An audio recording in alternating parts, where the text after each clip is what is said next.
o ministro do STF, Gilmar Mendes, considerou adequado um ofício enviado pelo presidente da Corte, Dias Toffoli, ao Congresso como sugestão para mudar o Código Penal. Às vésperas do STF decidir se mantém ou não a prisão em segunda instância, Toffoli quer impedir, como eu apontei ontem, a prescrição de crimes durante a tramitação de recursos contra condenações nos tribunais superiores. Segundo Gilmar Mendes, o processo chega ao STF muitas vezes já à beira da prescrição ou evolui nesse sentido. Para ele, com a mudança, passa-se a desestimular de fazer vários recursos, sobretudo recursos internos. O presidente da Câmara, Rodrigo Maia do DEM, afirmou hoje que vai se esforçar para dar prosseguimento à proposta de Toffoli. O deputado disse que vai avaliar na Comissão de Constituição e Justiça e dar prosseguimento ao processo. O objetivo, segundo ele, é construir maioria para aprovar a suspensão da prescrição de crimes de processos que estejam tramitando em grau de recurso nos tribunais superiores. É aquele teatro do qual eu falei. A decisão principal, primordial, aquilo que é definitivo, provavelmente, a partir de agora, eles estão tomando sobre a prisão após condenação em segunda instância. Então, eles aliviam a barra dos bandidos, alguns já condenados em segunda instância, já presos, outros que serão condenados, mas não vão poder ser presos, e aí dá uma amenizadinha lá. Olha, vamos impedir que os crimes prescrevam.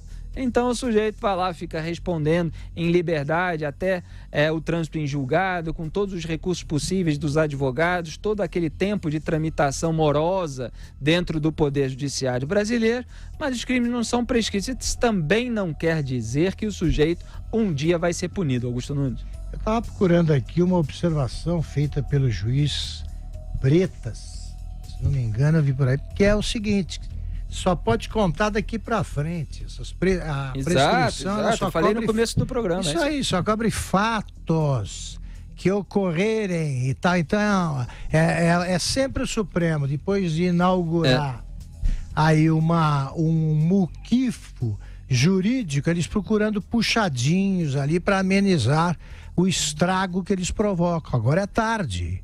A declaração, Augusto, se quiser ler aí, está na pauta 9, a seguinte, aí, então já lê a declaração do juiz Marcelo Bretas. Vamos lá, eu não tinha visto, perfeito. Vamos lá. Pauta nota aqui. Marcelo Bretas, na postagem... No microfone. Na postagem ele afirmou o seguinte: não emito opinião sobre a possível proposta de alteração legislativa, essa. Vale, no entanto, a lembrança de que qualquer modificação legislativa sobre o tema prescrição só é aplicável a fatos, crimes cometidos após a publicação da nova lei. Ponto final. Pois é, ou seja, aqueles que foram apanhados na Operação Lava Jato continuariam recorrendo até a prescrição. Bretas ainda completou, aspas, sendo mais preciso, somente uma norma penal nova, mais favorável aos réus investigados, não é o caso da anunciada proposta de mudança, poderia ser aplicada a fatos anteriores. Fecha aspas. Isso aí ele está dizendo com outras palavras, aquela regra geral que todo pessoal que estuda direito conhece, é que a lei só retroage em benefício do réu. Como a não prescrição dos crimes não é em benefício do réu, ela não retroage. Então o Toffoli tenta dar uma amenizada, para dar uma ludibriada aí na opinião pública, mas o fato é que aqueles condenados na Operação Lava Jato, como o próprio Lula, não terão os seus crimes prescritos, mesmo que essa proposta do Toffoli seja aprovada no Congresso Nacional. Então isso aí é para quem vem depois, e na verdade eles estão preocupados em salvar quem já está enrolado com a justiça. São os petistas que foram alvejados pela Lava Jato como Lula, são os tucanos que foram alvejados pela Lava Jato como Aécio, o pessoal ligado ao Gilmar Mendes, que foi posto no STF pelo Fernando Henrique Cardoso do PSDB, Michel Temer, que também é amigão do Gilmar Mendes, com quem tinha encontros fora da agenda oficial. Então a gente está vendo aquelas alianças dos ministros para, coincidentemente, blindarem e salvarem aqueles integrantes dos partidos que os colocaram lá, quando não foi o próprio condenado que colocou lá, como é o caso do Lula em relação aos seus apadrinhados Dias Toffoli e Ricardo Lewandowski. José Maria Trindade. Pois é, olha, é muito complicado falar assim de um ato político, né? O presidente do Supremo acabou criando um fato político que é o debate sobre a prescrição. E o presidente da Câmara comprou a ideia e diz que vai discutir o assunto. O mundo jurídico defende a prescrição. O que é a prescrição? É um intervalo em que, a partir do cometimento do crime, a pessoa pode ser condenada. Do cometimento do crime até a condenação. O argumento do mundo jurídico para isso é de que ninguém pode ficar exposto a um possível processo durante um tempo indeterminado ou a vida inteira. Há que se ter um prazo de prescrição. E aqui no Brasil, o prazo de prescrição cai pela metade se o réu completar 70 anos de idade. A gente viu recentemente vários casos de prescrição, inclusive de crimes cometidos pelo ex-presidente Lula e pelo ex-presidente Fernando Collor, que recentemente teve casos arquivados exatamente por isso. Geralmente a prescrição geralmente não leva em consideração a pena prevista para aquele tipo de crime, né? E 10 anos é a média, se não houver uma indicação de uma prescrição menor.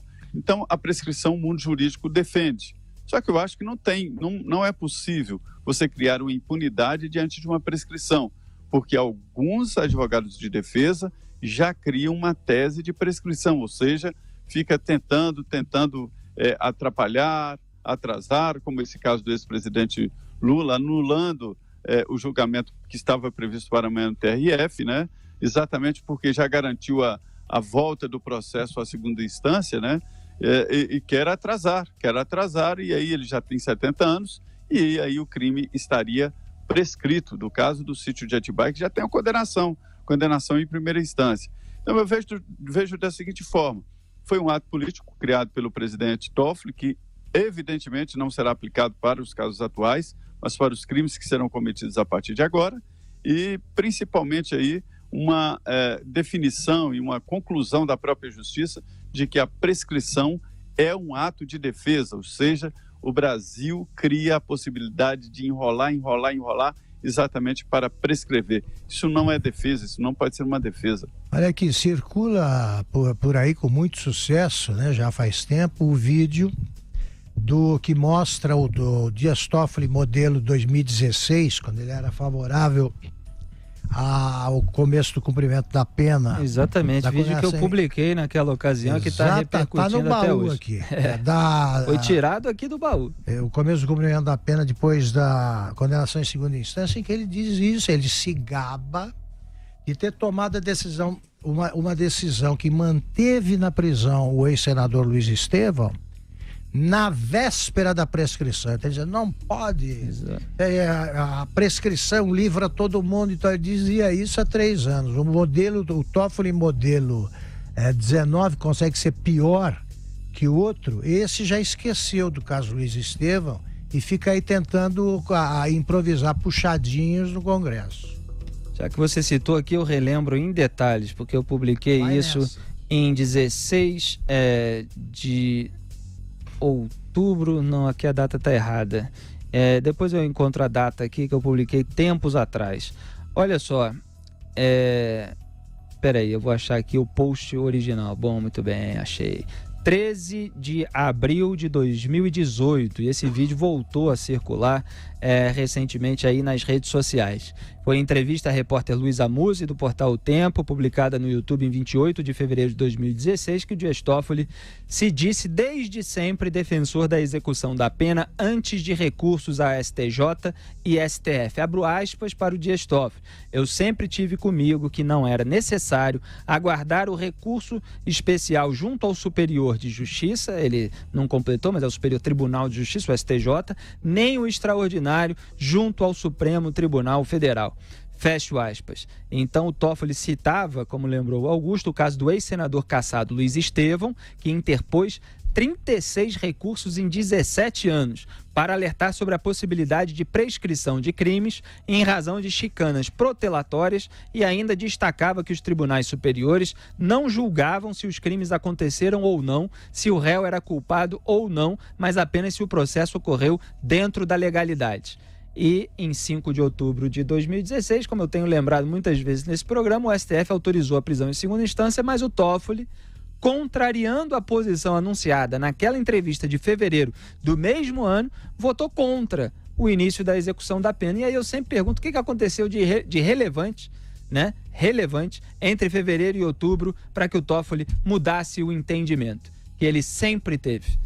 Vocês sabem muito bem. A cena dos amigos, dos bandidos de estimação e a prisão do ex-presidente Lula. Não foi a prisão naquela época, ele não estava preso ainda. Foi o indiciamento pela Polícia Federal em agosto daquele ano, 2 meses antes da decisão do Supremo, do Lula por corrupção passiva, lavagem de dinheiro, os crimes pelos quais ele viria de fato a ser condenado à prisão, e ainda naquela época falsidade ideológica. Coincidentemente, o Toffoli mudou a opinião que ele sempre teve e agora fica tentando fazer esses como é que se fala? Esses remendos. Remendos, né? Esses remendos, esses puxadinhos para tentar amenizar o baque da sua decisão. Aliás, eu preciso chamar o comercial, né, Robson?